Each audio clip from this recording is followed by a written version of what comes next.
Thank you, Speaker. I rise to express my strong opposition to Wingecarribee Council's Bowral South project for many reasons that are pertinent to state government agencies and departments. Flood, fire, water security, health and transport. Planning for Bowral South should be stopped. The Bowral South concept plan would result in a threefold oversaturation of Bowral's long-term housing supply needs and an overdevelopment of rural environmental lands in Bowral. Council's proposal is to accommodate 100% of the LGA's entire long-term growth 2041 forecast solely in Bowral South, and the planning proposal project is funded by Wingecarribee Council. Putting all the greenfield houses supplies eggs in one basket under the total control and risk of council as the proponent, housing plan, consent authority, water and sewer provider could be fraught with danger by state government. This rezoning would threaten the security and future of Southern Highlands drinking water catchment area. Bowral South is located downstream of the Wingecarribee Reservoir, a critical water supply asset supplying 90% of the Wingecarribee Shire's drinking water and forecast by Council to reach capacity by 2031.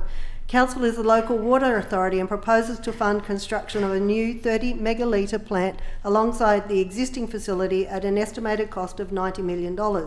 Rezoning Bowral South would complicate and constrict viable options to expand the region's drinking water reservoir for water security.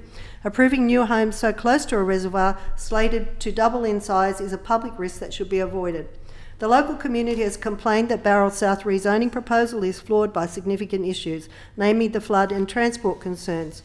Since 2021, Council has proven to the public and government that they don't have the financial resources, staffing resources or town planning track record to progress Bowral South through the various stages of the New South Wales Government's LEP making gateway process, let alone coordinate the infrastructure delivery or housing approvals.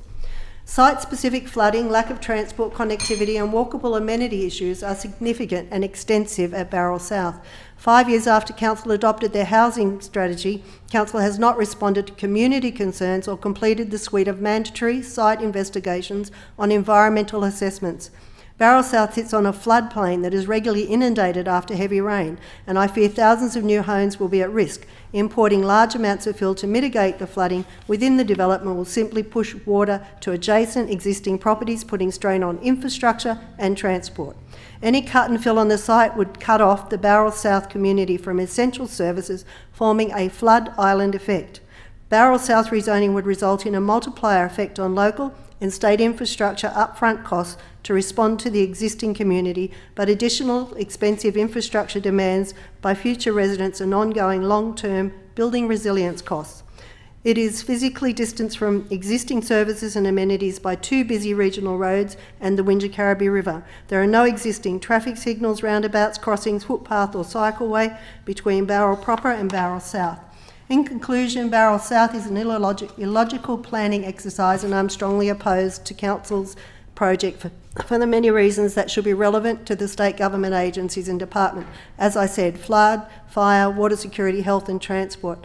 I urge the government to formally oppose the project, expressly remove this precinct designation as an urban investigation area, and commit to cease planning for this at a local, regional and state government levels. State government opposition to Bowral South should halt Council's wasteful resources of studies for Bowral South. The community would prefer Council's focus on sustainable financial resourcing decisions and make decisions in the public interest, including not deepening the sunk costs of rezoning Bowral South.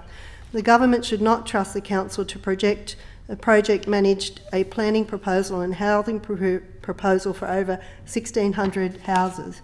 I thank my constituents who can attest to the significant issues and adverse impacts concerning Bowral South's planning investigations. In summary, constituents by and large are dissatisfied with Council's performance in regard to Bowral South. The proposal has been described by some local community members as a disaster waiting to happen, and urge the Council to prioritise upgrading existing infrastructure to a base level.